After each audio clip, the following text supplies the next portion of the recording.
How's it going, everybody? This is Connor LaVelle, also known as Slight, and here I am with 4 guests, and we today have the top 7 for the December Cube League 2020. I am extremely excited for this video. We're not going to do a full power rankings this time. We are only assessing the top 25% of decks. So you are only going to hear about the best of the best. You're going to hear about what makes them good, and it might help you build your cube deck the next time you play cube. So the guests that I have with me today, I have the usual suspects, Mike Gibbs and Zach Krekeler. I also have new admin for the group and previous guest, Davi Sousa. And I have the one, the only, the upstart, the prolific cube writer, Sean Adam Odysseus. How's everybody doing tonight? Very good, very good. Thank you. Oh, thank God you said something. I was like, why is no one saying hello back? Because I guess I need to be the first guy. Hello. All right, sounds like everybody's doing pretty well. So we will just jump right into it. I don't know about you guys, but I thought that this was a very difficult series of decisions. For sure, yeah. Those decks have very good quality overall. Like every deck, not just the 25 top %. And it was a pretty hard list to make. Yeah, I feel like even decks that were like not on this list could pretty easily beat decks that are. Oh, absolutely. Mm-hmm. Yeah, matches mean a lot in this cube because of everything on ×2 weakness and stuff like that. Yeah. So. I think it's important to note that this cube is very high power cube. Yes, this is so. This month we are playing Blue Cheesecake's High Power Cube. He features lots of cool cards from Heart Gold, Soul Silver era on, but it is not uncommon to see one-hit knockouts within the first couple of turns. Lots of very powerful synergies, lots of very powerful strategies. So their decks are coming out the gate pretty fast this time. Speed is going to be a big factor for our assessments. I will also say that this is the least amount of time we have ever had to put together a ranking list, so we are probably going to have very, very different picks for a lot of cases. Probably. So I'm pretty excited for that. But just jumping right into things, let's start with, so we each had an honorable mention. The honorable mentions can be used for whatever deck we wanted to highlight. So here I have One Pint Paul's Greninja deck for my honorable mention. One Pint Paul has a history of being underrated in the power rankings, and I thought that he was very close to being in my personal 7, but not quite there, so I wanted to put him in my honorable ranking, so he could not say that I excluded him. Mike, who did you have for your honorable mention? I had Zach Porlier because I thought that his deck was very close to my number 7, and I definitely didn't want to leave it off the list, so he's in my honorable mention. It's very solid deck, and I can see it making top 8 pretty easily. Sounds good. Zach. So for my honorable mention, I had Blue Cheesecake's Raichu Electric deck. I think this deck is probably very solid. It seems like it should just be absurdly just a fast, hard-hitting deck. I have it in my honorable mentions, though, because I do feel with how much fighting is in this cube, it could struggle with that, so I wasn't quite ready to put it in top 7 just based on the meta, but I think in a vacuum, it's absolutely one of the best decks in here. Gotcha. Makes sense. Davi, go ahead. I have Rodon Boys, aka Jace. He's playing Stoutland Electric. I think most Stoutland decks go for something like a control archetype, and his deck is a bit more aggressive, and because his deck is colorless type and there's way too many fighting types this time, being aggressive is, I think, way more important than being controlly. So it's not that good. That's why it's not on the top 25, but like it's almost there. Gotcha. Sean, who is your honorable mention? My honorable mention would have to be also One Pint Paul. I think his deck is equally as powerful as the other Greninja list, which, spoilers, I have listed 2 other Greninja decks in this cube format. And I think that his deck's very powerful. However, the other 2 were just better. And it's just a matter of recovery and overall like choices of cards to put in his list opposed to other things he may have had or not. But yes, I think his deck's still very powerful, but the other two Greninja lists, in my opinion, were just better lists. All right, sounds good. Moving on up to number 7. This is our first place in the list. I have Zach Porlier's Donphan Machamp Big Basics deck. Mike, who do you have here? I have Blue Cheesecake's electric Eels / Raichu deck. Okay. Zach.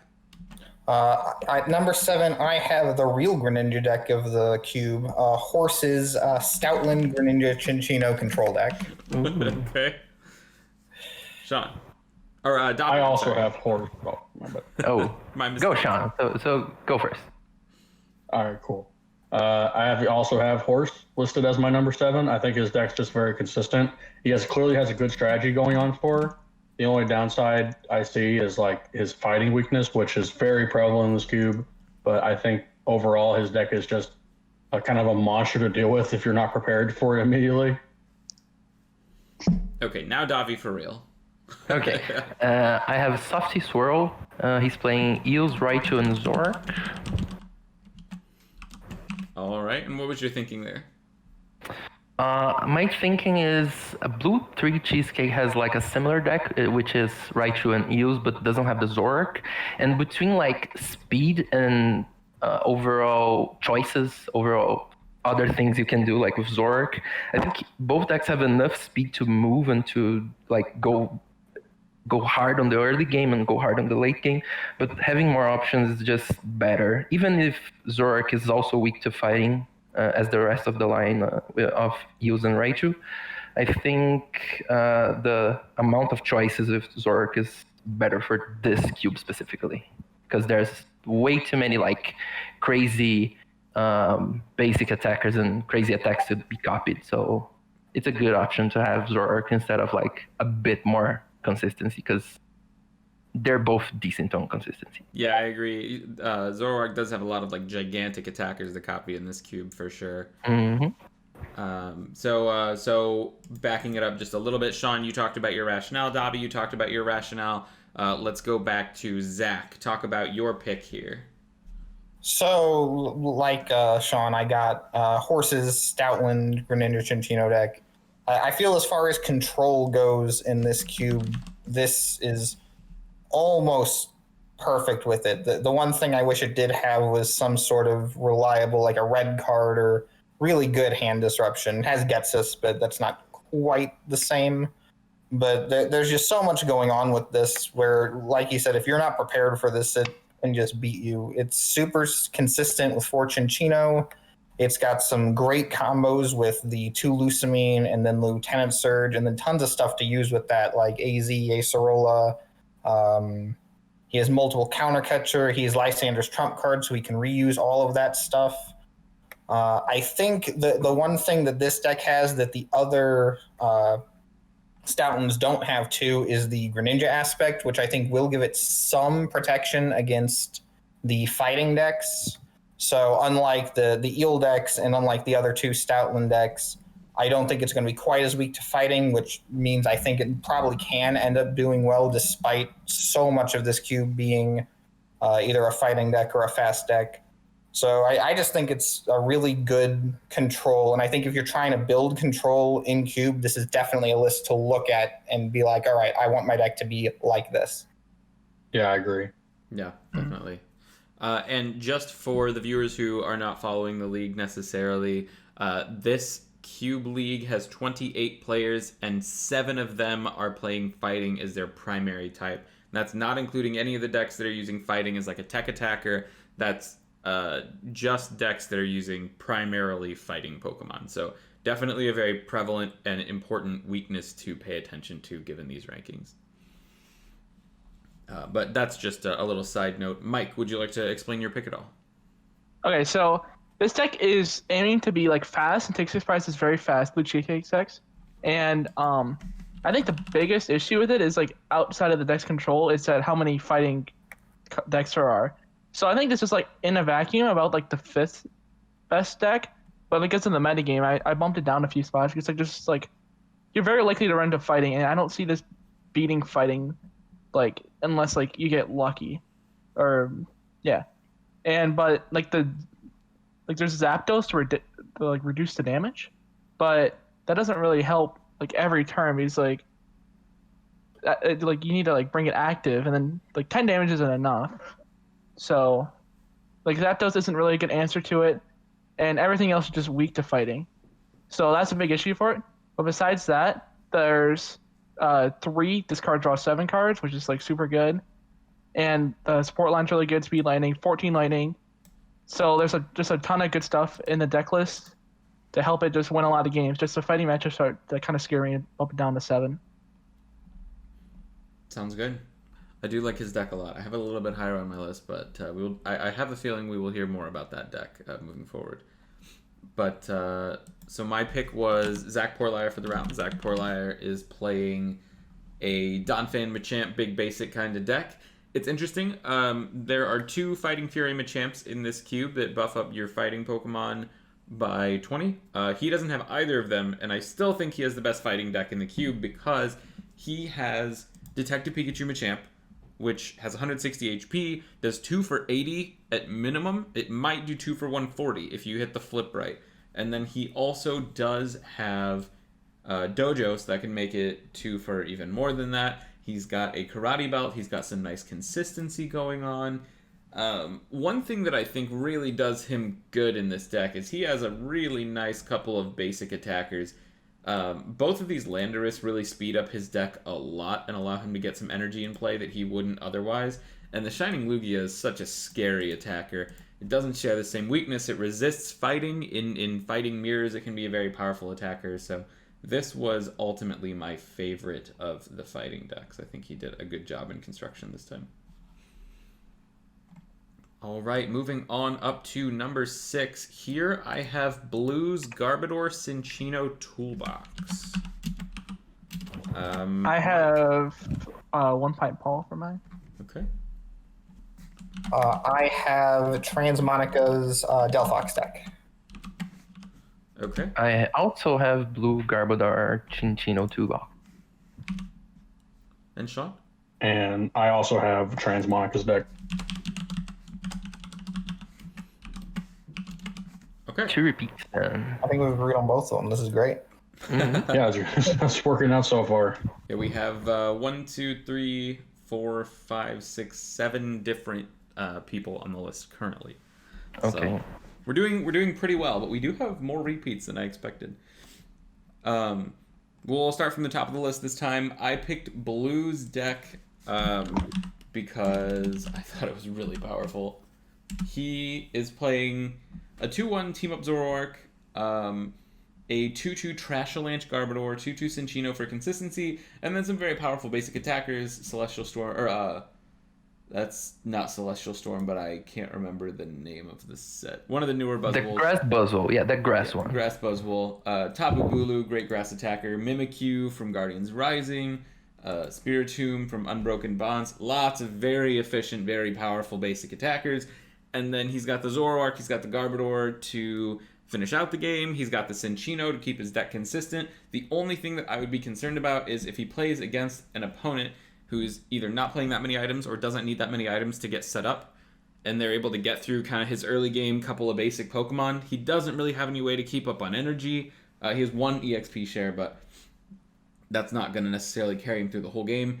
And if he's not able to use his Garbodor, then Zoroark is going to be a little bit difficult to set up. So his deck isn't steadfast. Like, there are definitely ways to get around his strategy, and there's counterplay that exists no matter who he plays against. So that was why I didn't rank him higher. But I think his toolkit overall is very, very good. Mike, would you like to speak on your pick? Okay, so One Pint Paul's Greninja list, I think, is like probably the second best Greninja list. I think it does really well with a 2 Breakpoint Brigadier of setting up. And the biggest issue with the deck is that it has kind of poor energy recovery for Greninja deck. Although it does have, what is it, the one that recovers? Nessa, I think it is? He has Nessa, he has Dowsing Machine, but he does only play 11 waters, yeah.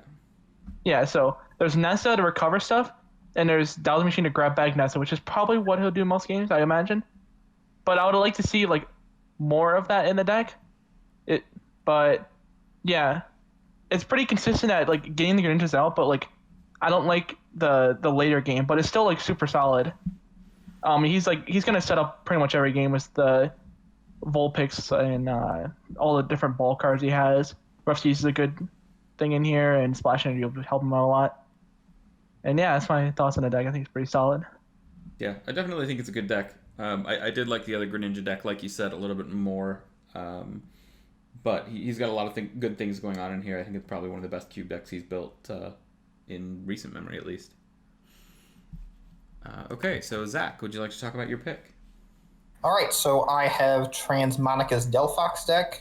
So this deck, I feel, is just a really well-built, nice, compact fire deck.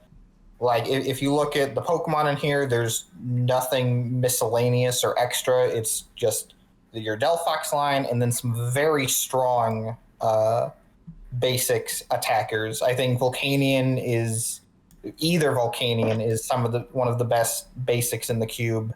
I think the Moltres goes very well in here, and then the only other one is Alolan Vulpix to find stuff. So that's nice and compact, which means there's a ton of room in the deck for just consistency and other stuff such as energy acceleration.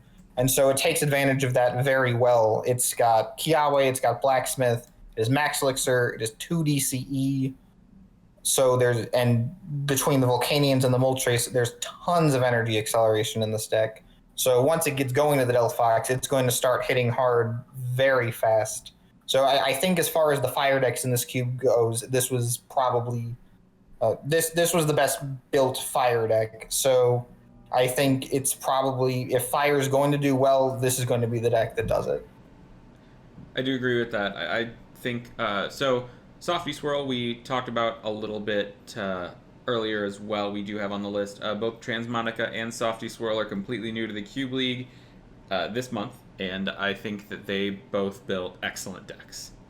So that is definitely worth calling out, that this is essentially their first foray into Cube. Mm-hmm. But moving down to Davi. I don't think I have much to add about Blue's Garbodor Cinccino deck. The Zork is the thing that will probably make or break his games.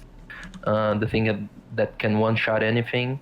And just going through the early game, if your opponent can't use items, like, you're kind of screwed. But he has pretty much a lot of basic attackers to pass through the early game fine against most opponents. So, like, 3-level ball is going to make his deck super consistent. He has Kukui and Muscle Benefit. Yeah, he does have both, so he can get some surprise KOs with Trashalanche or even with Zork in the late games with that. I think he's fine. Like, he's gonna be fine through this entire league. And his games are going to be more about his opponent outplaying him and not using items and going through his basic attackers well, and less about, like, him not, like, either player not setting up or something like that. I agree. I think that that's a good way to think about it, how his deck will win or lose. Yes. And then Sean, would you like to add anything about your pick? Yeah, so first off, full disclosure, I did help Transmonica build the deck. They were new to Untap, so I decided to show them how the ropes go through, and they already had experience with the XY metagames, like Night March and whatnot, so they weren't exclusively new to Pokemon. However, drafting was soon to be a whole new thing.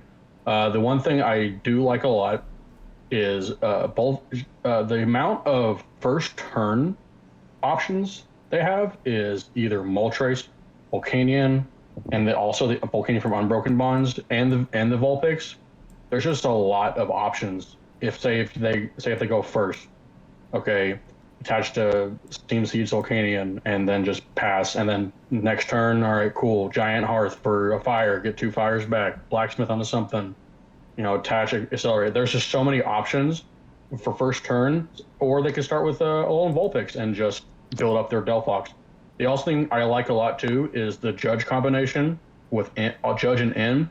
So thanks to Delphox from X and Y, they can essentially judge themselves and then just draw out of it with X and Y, because X and Y Delphox says you may draw up to 6 cards once per turn, and the Delphox break adds even more consistency. So I like this deck a whole lot. The only thing, the reason why it isn't higher on my list, they couldn't get a hold of the Delphox from Fates Collide, which, for those watching, the Delphox from Fates Collide deals 20 times the number of energy in play, which is a ridiculous amount for a fire deck, which already has such great natural ramping capabilities.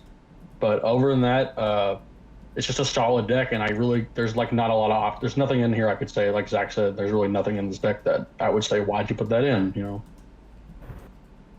Yeah, I agree. And to your point about Transmonica having so many good first turn options, also packing Kiawe. That's another card that I think Zach went over once, but just adds to that first turn, like, 5 different options for just a crazy opener, which cannot be understated how powerful that is in a cube like this, where speed is so important. Especially with all the lack of gust effects like Lysander and stuff, and the only thing being in the cube was conditional, like Countercatcher. That is the only catch card I'm aware of, that and like Fione, so Fione could be a problem. But other than that, like turn 1, I could really Kiawe if they wanted to, and then just be set most of the game. Definitely. That deck going second is super scary. Yeah. All right, moving on up to number 5. Here I have Mysterious Players Greninja. I have Horses, Scoutland, Greninja, Machino Control, or Cincino. I have Best Pal Owl's Machamp Milotic deck. I have Zach Krekeler's Greninja Big Basic 2-box. And surprisingly enough, I also have Best Pal Al's deck. You made the same list, guys. I guess. This was not intentional, but... And Mike, who was your pick this round? Horse. Horse, right, okay. I did get that. All right, so let's start from the bottom of the list. The bottom of the list this time. Sean, go ahead. So the first thing that sticks out with Best Pal Al's deck is the only difficulty with fighting in this cube is there are very specific cards that can attach to it. What he has to do that is the Groudon from Cosmic Eclipse, which allows you to attach 2 fighting energies from your hand to a Pokemon in your play. And the big thing that's a big key thing is the Melodic from Flashfire. Melodic from Flashfire states if you knock it out, you can attach 3 energy from the discard onto another Pokemon in play. It costs you a prize card, but thanks to him having Countercatcher, he has a great way to proc that, self-proc Countercatcher, so he can take out a prime target by bringing up Machamp Prime. The other thing that he has is 2 Furious Fist Machamps and the tag. The tag team one. Not the tag team one, the Prime. Machamp Prime allows him to jump in from any point in the game and just swing for he deals like 140 minimum with both Machamp out. And say if he's attacking with a Machamp from Furious Fist, if he's attacking with that and it's low on health, just evolve the other Machamp on bench and bring the Prime up and just save the day with that card. The deck's very consistent too. Rock Guard, as we've it's an inside joke with the Cube League. Rock Guard is one of our favorite cards to play against in any scenario, and with also Wishful Baton is very important in this matchup too, because as Melodic does cost a prize, which he acknowledged that by only running a 1/1 1 Feebas and 2 Melodic this time around. He also has Ditto Prism Star. Yeah, I was gonna bring that up. He has Ditto Prism Star, but most games I could see him using that for a Machop when he can't get a Machop out, and then combined with that, so once you attach 3 to a Machamp from Furious Fist or even the Prime, you bring it up, attack with it, and then say, cool, it's going to be knocked out. All right, I just have this Wishful Baton to put all his energy back. And that saves you a turn of not having to use a second Melodic with a Ditto Prism Star or the other Feebas in whatever scenario you might have. And he also has Max Potion, which is crazy, because you can attack with any Pokemon on board, then use the Machamp Prime to switch in, take all his energies, patch it to itself, and then Max Potion whatever was about to die. And then you're scotch-free from that. Mm-hmm. Overall, I think it's just a very consistent deck, and he knows what he's doing. Very good points. Davi, would you like to speak on your pick? Yeah, I'm probably valuing Greninja a bit less than other people in this league.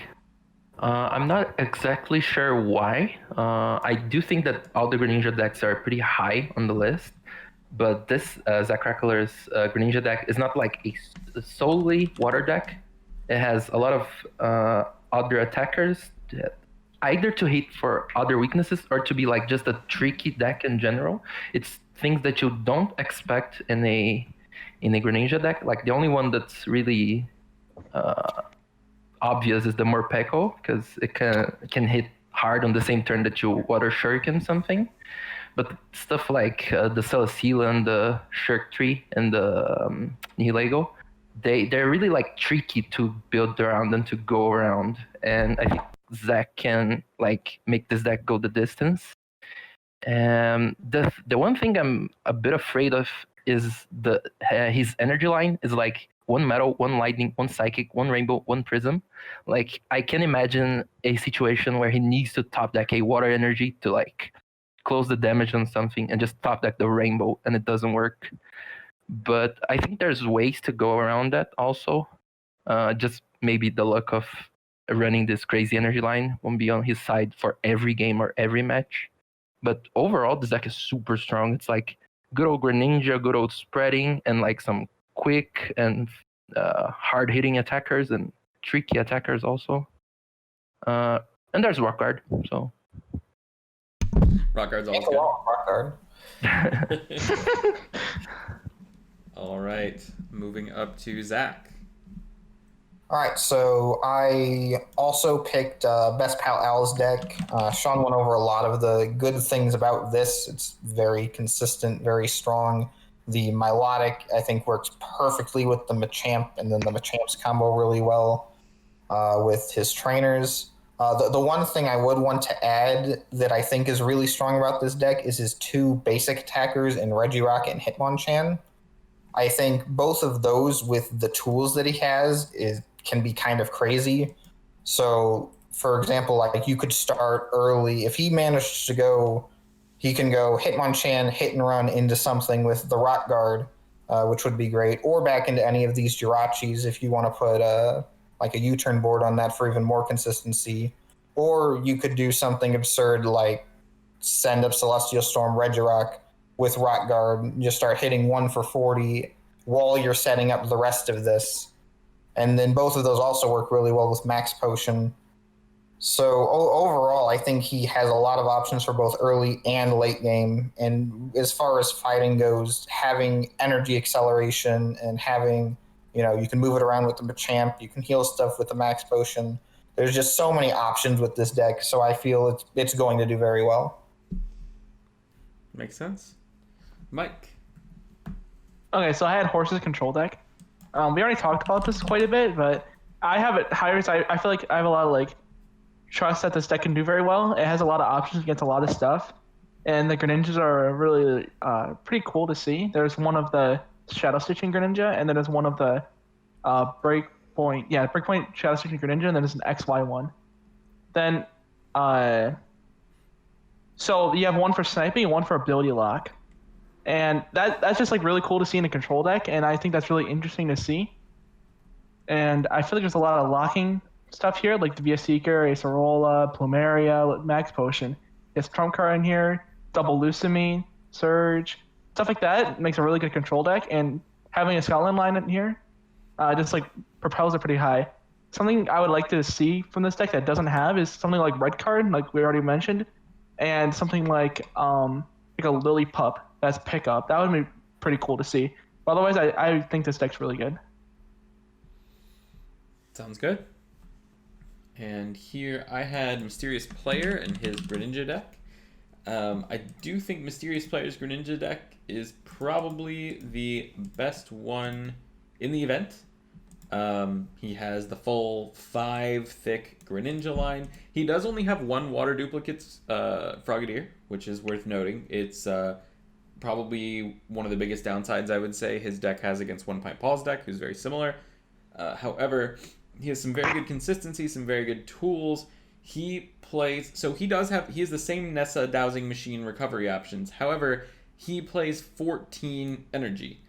And that is the big thing that separates the two decks to me, is that Mysterious Player is going to be able to use Water Shuriken every single turn, every time. Most likely. He might miss like one. One Pint Paul is probably going to miss a couple a game.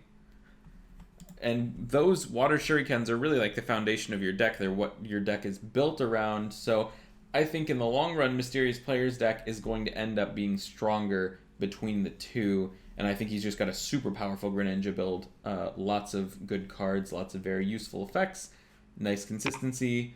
Overall, not a lot to criticize here other than that one missing Water Duplicates Frogadier and maybe some tool removal for something like Garbodor.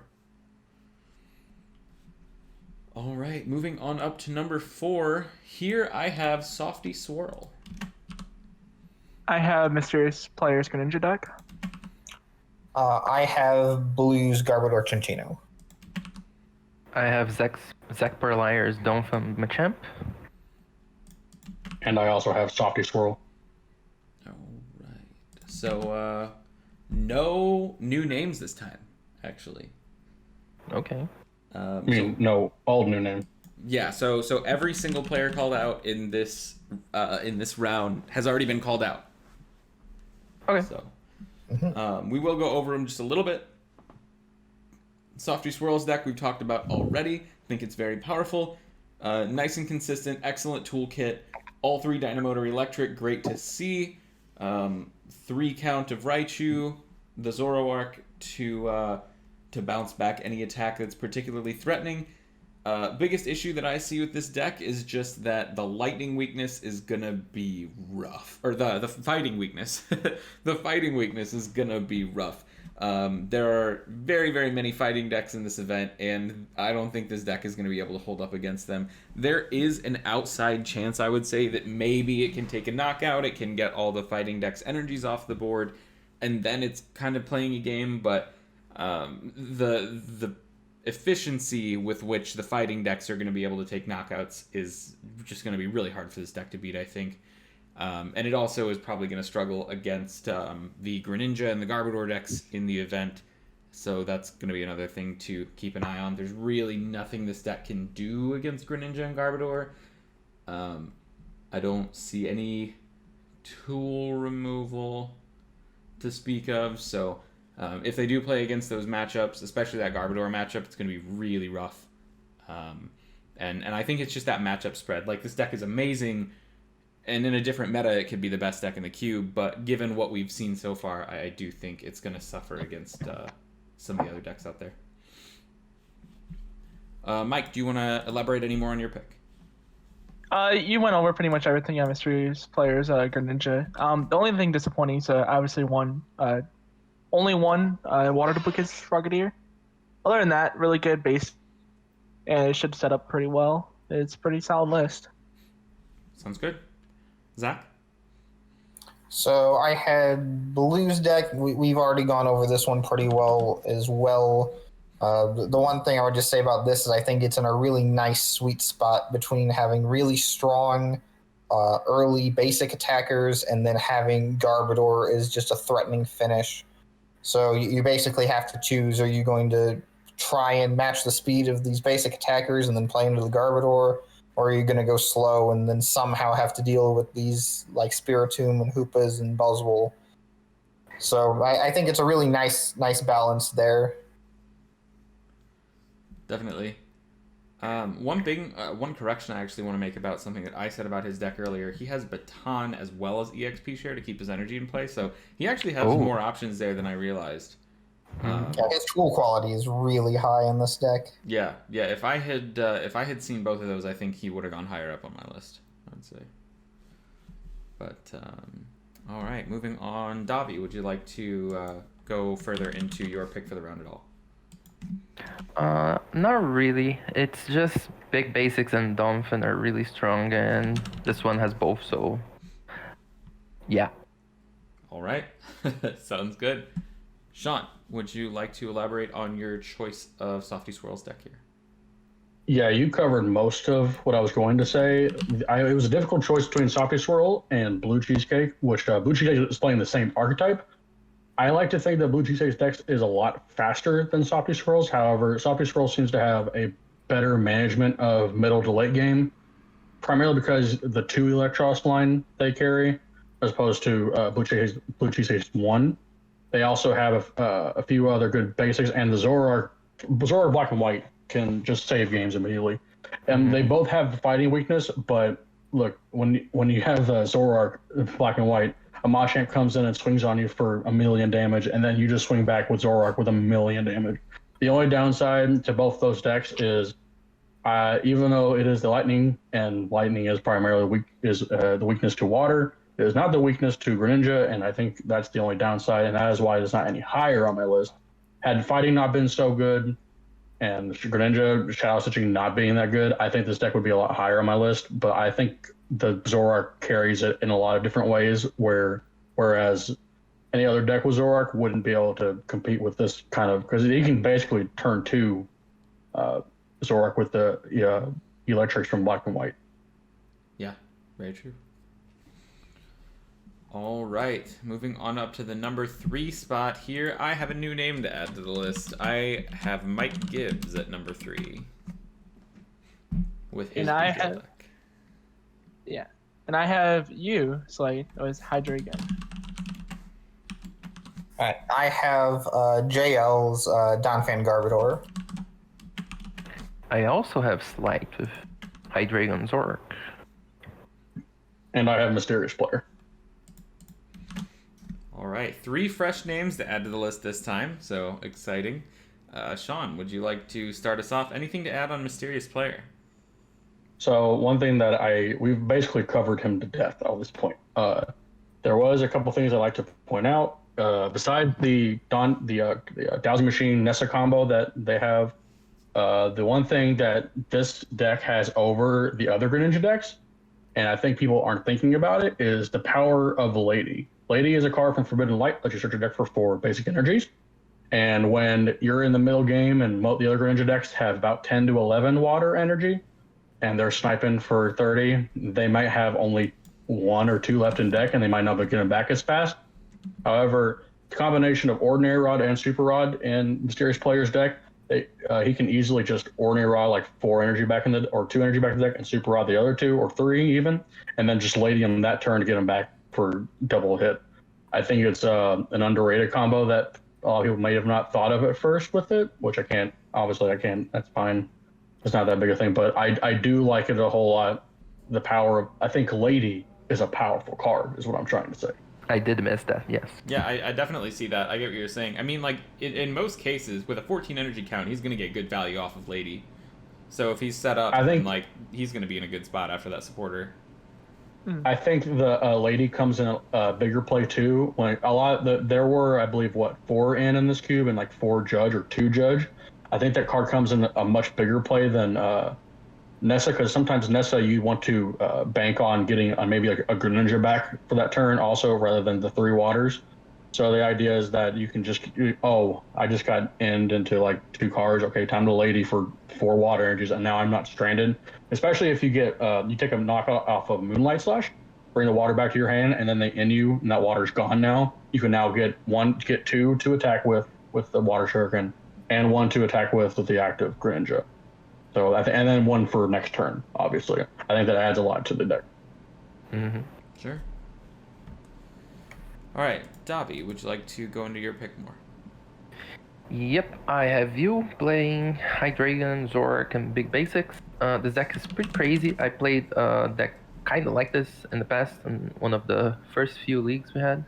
And Hydreigon's so good. Like, the energy moving power and the energy recycling power of Hydreigon is so strong. And Dark Pokemon really want that.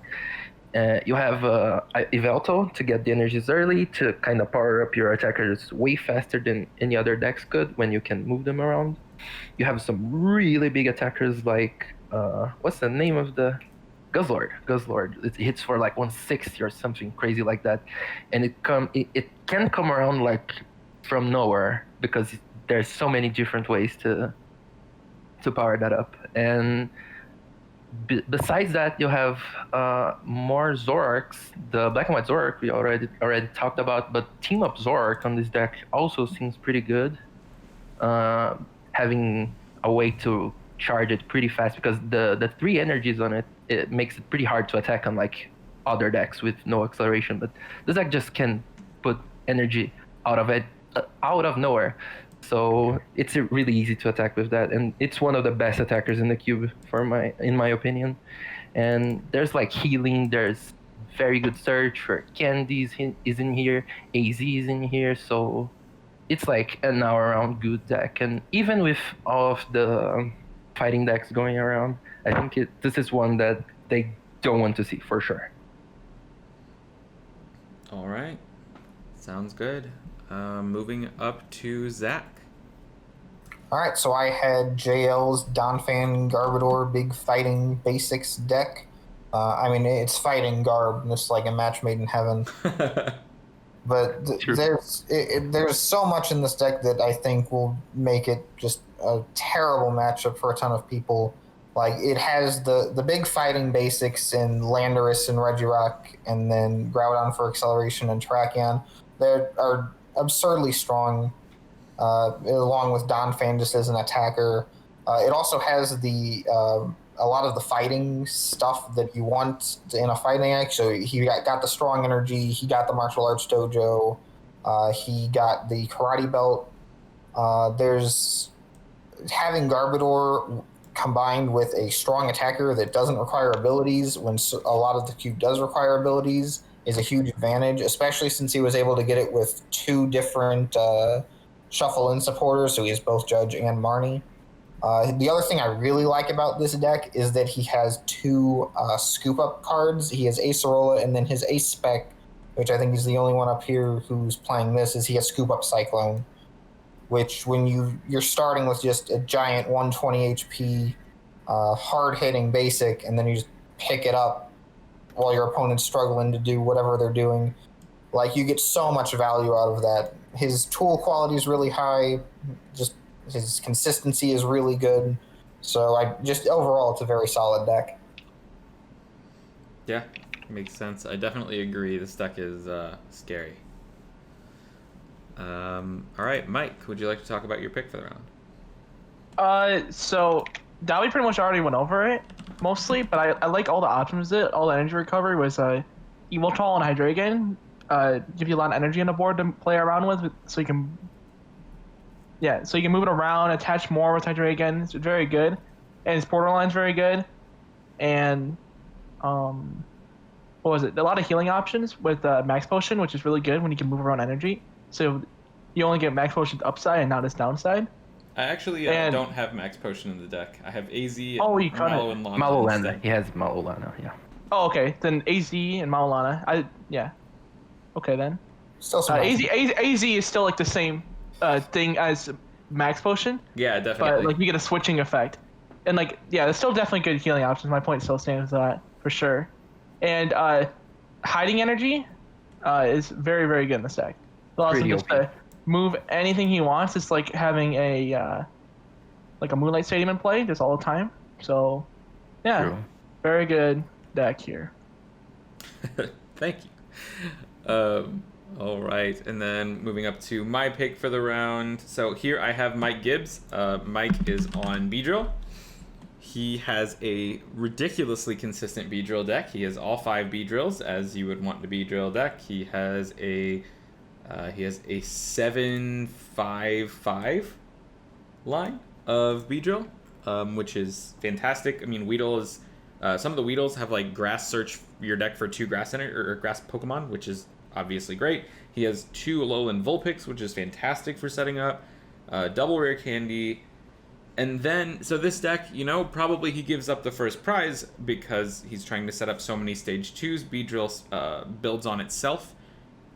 He's got 2 Counter Catcher to really push the advantage, and Beedrill has by far the best sniping attack in the deck in Swarming Sting, or Swarming Strike, whichever it is. It can deal up to 200 damage anywhere on the board, so it's very easy for Mike to just pull something up and stick it and then annihilate anything that his opponent tries to do at that point. Also, 2 Rainbow Energy to activate Destiny Stinger. His deck's basically not reliant on abilities at all. So he's not vulnerable to Greninja. In fact, he hits it for weakness. He's not vulnerable to the Garbodor decks. It's just the only thing that beats this deck is a deck that can keep pace or be faster and deal with Beedrills faster than Beedrills can come out.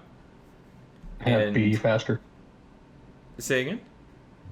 Be faster. Be faster, yeah. So Thank you, you not Sean. only have to be faster, but you have to be much faster, and you have to stay faster, because if you're faster in the beginning and then he hits you for 160 with Beedrill and you lose your attacker and you don't have another attacker that can deal 120 damage instantly, you pretty much just lose the game on the spot. And Mike can put you in that kind of situation over and over. So I think this deck is crazy. Super good. And it's got Rock Guard, so instant +1 or 2 on the list right there. Yep. Yep. All right, so moving on up to number 2. Here, so I have Blue Cheesecake's Raichu Ooh. Electric deck. I think I'm much higher on this deck than you guys are, but Okay. Mike. I have JL's Donphan Big Basics. I have Slight's Hydreigon. I also have JL's Donphan Big Basics. And I also have JL. All right. Okay. So here there are 3 decks on the table. Blue Cheesecake, mine, and JL's. We just talked about mine, so I don't want to go into that one too much, but I will talk about my pick of Blue Cheesecake here, just because I think I'm a lot higher on the deck than you guys are. Blue Cheesecake has one bad thing, or I guess 2 bad things about his deck. One of them is that it's vulnerable to ability lock, and the other is that it is almost entirely weak to fighting. And I don't think that he loses to almost any other deck. He is super fast. Triple Noble Victories Electric. He's not trying to do anything fancy with his Pokemon line. He's got 3 Raichu. He's got a fairly thick Electric. He's got some powerful basics. Always good to see. I was able to test against him, and the amount of value he got off of stuff like Bicycle, Oranguru from Sun and Moon, Rose Tower was crazy. He would draw like 6 to 7 cards a turn without playing a supporter. And he just rips through his deck so fast. I remember getting hit for like 160 damage on turn 3 one game, and I'm like, how can I possibly ever beat this? He beat me pretty soundly a couple of times in testing, and it definitely made me rethink my deck. So I think that I think this is a fantastic deck. I would not be surprised to see this, if not win the event because it hits a bad matchup, then at least do very, very well. Okay. So we will go down the list for JL. So who all again had JL this round? I did. I did also. I did too. Okay, so Mike, you start. All right. Well, I think this is the best deck to pull off Garbodor, probably. I believe he has 1 Trash Lynch and 2 Garbotoxin. I can't tell. Yeah, I think that's, that's what it is. That's it. Okay. So that's very, very good. He's going to get ability lock in almost every deck that's not like... Even some big basics decks fall to like a Garbodor being like really bad for them. Only decks that like aren't hurt by it are really like Beedrill and like some fighting stuff and some big basics. Everything else is like super hurt by the Garbotoxin lock, and the Trash Lynch is also just something that's just like that was good in standard just like 3 years ago, and now it's here on the cube, and that's like really good. So Donphan are all very like solid. Like, that's like probably the best pairing in the cube for Garbodor. This is very energy efficient, and you have a lot of space to fit in a Garbodor. So yeah, and then the rest of the deck is very solid and it's very efficient with his attackers. Some pretty good basics and stuff. And yeah, I really like the look of this deck. All right, anybody else have anything else to add? We'll start with Davi. There's nothing better than putting a strong energy on your fighting attacker turn 1 and a Trubbish on the bench and just looking at your opponent's horrified face, so I'll leave it at that. Very good point. Very good point. He also, if that fighting Pokemon happens to be a Regirock, he has a lot of tools to turn that into a very fast 60 damage. Just good old Fanfi will take your opponent to hell. So. Sean, anything you'd like to add about JL's deck? Well, to top that, as a Zoroark player, there was nothing scarier than going second in a matchup. Yep. And a Baby Buzzwole was inactive with a fighting energy on it and a Trubbish on the bench with a Float Stone. And they did not play a supporter, but I know that Juniper's in hand. I know they're going to drop. Yep. I was a player. I sit there and hate question each other, for sure. I sit there and question, well, where's my options? So as I look through JL's deck, there's some things I like to cover. Obviously, we covered the amazing amount of pickup he has. Scoop Up Cyclone, Acerola. They also have Birdkeeper, which is very good in almost any scenario. The other thing that I talk about Regirock too is if he's behind on prizes and he just decides to put a Karate Belt on it, he's already hitting the bonus damage. So that's cute. Other than that, most of it's been covered. But the reason why this deck does so well is the fact that the power of Marnie, for one. Marnie Garbodor lock is atrocious in this, I think. And the amount, since he has every Donphan that attacks quickly, and the Lost Thunder one attacks for 3, but it's no problem since he has DCE and Guzma Hala to search it and teammates and stuff. And the amount of damage modifiers he has already, like Strong, Martial Arts Dojo, it's insane how much damage he can do. So I think the ideal turn, if they can get it set up, is to go Donphan, Garbodor, then either Marnie or Judge. And as long as they have a Strong Energy and a Dojo, he's swinging like 100 or like 70 to 100 every turn. And they can't really answer to that if it's like turn 2 or 3 even. I think a lot of the decks in this are stage 2. And because of that, they're going to be naturally slower than this deck. And if they say, especially if they play a Alolan Vulpix, they're going to bring their Pokemon in their hand. And he decides just to Mari it and make sure they're on the bottom of the deck, and it leaves you with a dead hand. It's a tragedy in the making. I like that description of JL's deck, a tragedy in the making. I definitely think it's an apt description.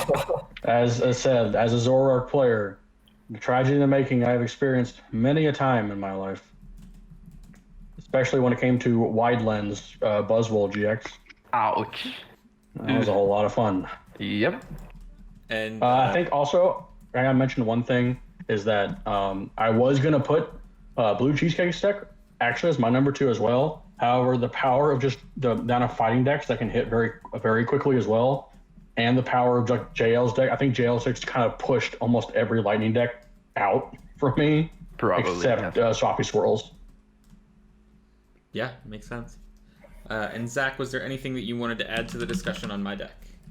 So the biggest thing that I think about this Hydreigon deck, I mean, we've talked about how good Hydreigon is, but I think what really makes this deck good is how high quality the basics are, as opposed to necessarily the Hydreigon itself. Like, if you look at, I feel like a number of people in this cube tried to make like big basic toolbox decks, and I think this was probably the to do it. Have a really strong line that can just facilitate all of them. Like, because if you compare like what some of these basics can do to even like what some of the stage 2s can do, like Heracross is 2 for 120 on a thick body. Buzzwole just finishes stuff off. Celesteela will knock out pretty much anything. If you want to compare pretty much any stage 2 to a fully powered up Guzzlord, the stage 2 is probably going to lose. And then you also have the Yveltals to power stuff up, which you then can move around with the Hydreigon. So really, it's not necessarily that people are going to lose because Hydreigon's going to out-trade with like Delphox or something, but it's going to be that they're going to be trying trading with stuff like Delphox or Greninja or whatever big thing they're trying to attack with, and then you're fighting them with a basic that you just put down and move some energy to, and they're not going to win that trade. So I think as far with the strength of how many good big basics were in this cube, there was definitely a lot of ways to try it, and I think this is probably the best way to do it. Awesome. All right. Moving up to number 1. I'm sure my pick is of no surprise to the viewers of this video. I have JL. Okay. Mike. I have blue. What's his Cincino garb? I have Mike and his Beedrill deck. I also have Mike in his Beedrill deck. I also have Mike, and originally it was Slate. I'm not sure I understand what you mean. So, I guess if you want me to go ahead and start, I can start on my explanation. Sure. All right. So originally I had JL's deck as number one. The list became a very messy thing. I still think JL and Mike's deck are just equally as good. The one thing I will say is JL's deck was going to be number one, and Slate, your deck was going to be number two. However, Mike's deck is just very convincing that it can do well in a lot of scenarios. Because as I see in this bracket, we have a total of about, I think, 4 or 5. Probably, I think like 4 fire decks. So a lot of the, but I think the power of Greninja and some of the faster fighting decks is going to push a lot of those decks out very quickly. So that kind of leaves Mike's field a little open, and sniping 120 anywhere, or even just 120 to 200 just for 2 energy is insane. Your deck was going to be number one because you just have better options across the board. But I think in terms of speed, I think Mike just has it over you. Yeah, it's totally reasonable. I think Mike's deck is crazy. Yeah. So I don't think... What makes it crazy for me is the 2 Alolan Vulpix, a 2-level ball, and the 2 Rare Candy. I think those alone make it insane. The supporter line's pretty thin, but honestly... Oh, and the other thing, too, is 2 teammates. Like was it necessary to have all that? I don't know. But I think the big thing that people are going to miss is they're going to play him and they're going to say, oh, this guy's going to snipe my bench or just kill my active every turn with this, like my big Stoutland or my big Machamp. However, with combination of 2 counter catcher, he most likely will just go into counter catcher something with a lot of retreat costs. Like, for example, in my deck, it would be like a Groudon, which Groudon has like 4 retreat costs in this. And then he's just going to snipe your bench because from what I understand, there isn't anything that blocks the bench, or at least no one's playing that kind of card. Okay. Yeah, there is no. And I see.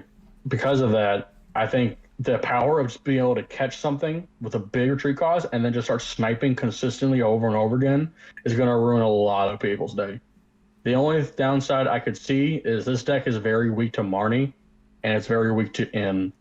And when I say that, I mean it's just weak to in the general sense of I'm going to Vulpix for my Kakuna, or I'm going to Vulpix for my other Beedrill to Rare Candy, and then I'm just going to get disrupted that turn immediately. And the other thing that's weak to is Fion, which we talked about Fiona a little bit. But Fiona lets you, it forces your opponent to switch their active to their bench, and I can see a lot of scenarios where Mike will have maybe 3 or 2 Beedrill up on board at the time, and then he doesn't want to sacrifice a Beedrill necessarily, so he can bring up like a little Vulpix or something else, some other basic, and those things can go down very quickly. That happened to me, and I already played my match with Zach Borlier, and the reason why I lost most of the other 2 games was Fiona just kept sniping the Machops before they even evolved.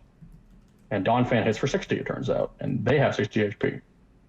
And I think that's the biggest weakness I could see in this deck. But other than that, he's basically uncontested because as of the Delphox, they have to compete with much faster decks in the entire field, honestly. Like, as I'm looking at it, I think, there are exactly 4 people playing Delphox. And we've already discussed that 2 of them are not the greatest lists. We have one on our top list, but Fire Witness doesn't really apply when you're hitting for 200 at most every turn. So it seems very good that, and then as I said, I think the fire decks will be bopped out very quickly by, for example, like the Garb deck, the Greninja deck, and the faster, like, just quick attack damage deck. I think Mike's field's pretty much clean. He loses to himself, or he loses to someone just outplaying him entirely. I don't know how that can happen. His deck seems pretty invincible at the moment, but we will see how it goes down through. To follow that up, I'm playing Fire. Like, it's not the best list, but I don't see how can I win against this. Like, even any one-shot deck can be one-shotted back. Even like Fion, I don't think works very well against this because he has 7 Widow. He's not playing against 4. When you're playing against 4-3 matchups, it's easy to like knock out 2, make 1 evolve, and the 4th one, whatever. He's playing against 7. Like, if you're playing against 7 of the basic, you can't really kill them all. It's pretty much impossible. Like, 2 or 3 are going to evolve. And to follow something that Sean said, if you read some interviews for 2011 Worlds, David Cohen played Magnibor, and he played a lot of twins on his deck, and he said that that was a card that won him most matches because he could like go 1 turn behind and then twins for everything he needs and go from there and kill everything from there. And Mike has 2 teammates.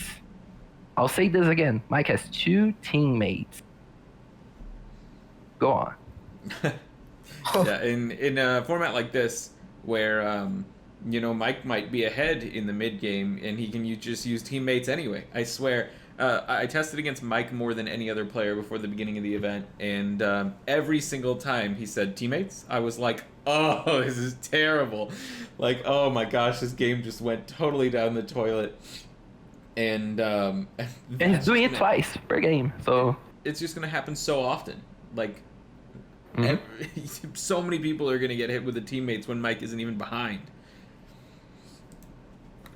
But yeah, is there anything else that people would like to add to Mike's deck?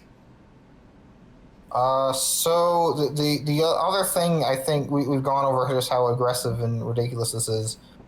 There's the other thing is that we haven't even mentioned that he can just come out of nowhere. Like, even if he's like, you're going up against like energy denial, so they're trying to keep you off of the 2 energy snipe thing, you can just attach a rainbow and knock out anything. Like, no matter how tanky or whatever it is, it's just KO. That's ridiculous. He also has one of the strongest, in case he does hit fire, in my opinion, possibly the strongest basic in this cube in Circuitry. Like, when that's hitting just 1 for 120, if you can't knock it out again, it's going to take another KO. So if he runs into something where like his opponent's trying to balance with like Volcanion or something, he just throws that up, knocks out both of them. So even that I don't think is going to be that big of a weakness. The deck's kind of ridiculous. this deck is so strong that we all talked about it and no one mentioned Rock Guard. Yeah, we didn't even mention that he's got Rock Guard. Rank 1. Mike, do you want to talk about your placement of blue at number 1? Okay, so blue basically builds what I usually build, and I don't know, blue usually builds like similar decks to what I build, and I really like what blue built. Trash Garb is very good, Zorak is pretty good, and all these basics are pretty good, and all this in one deck. And I think this deck's very, very good, and I think there's like no bad matchups for it. I think it's like there's a lot of 50-50s, like sometimes. I mean, it's going to beat a lot of the lower tier decks, but there's a lot of like 50-50 matchups that like I don't think he has any good like bad matchups against him, but he has a lot of weaknesses. So that's pretty good for him.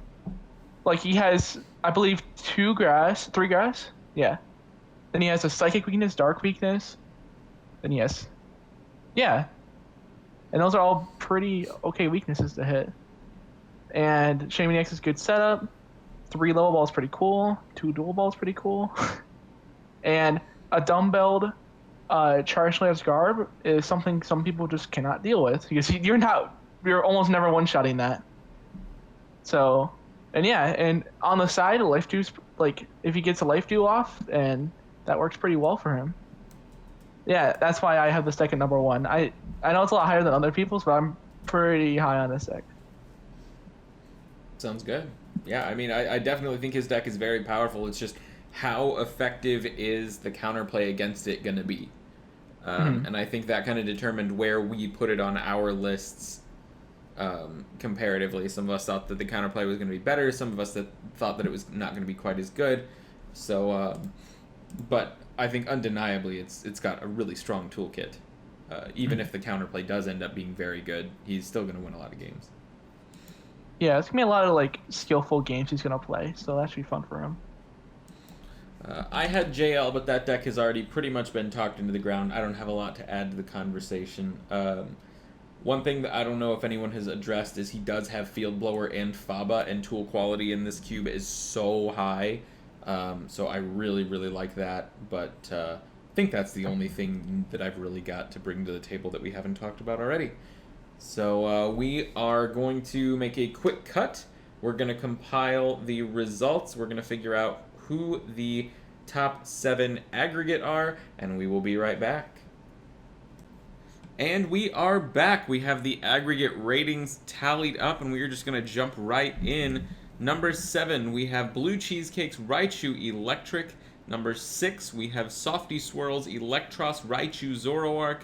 Number 5, we have Mysterious Player's Greninja.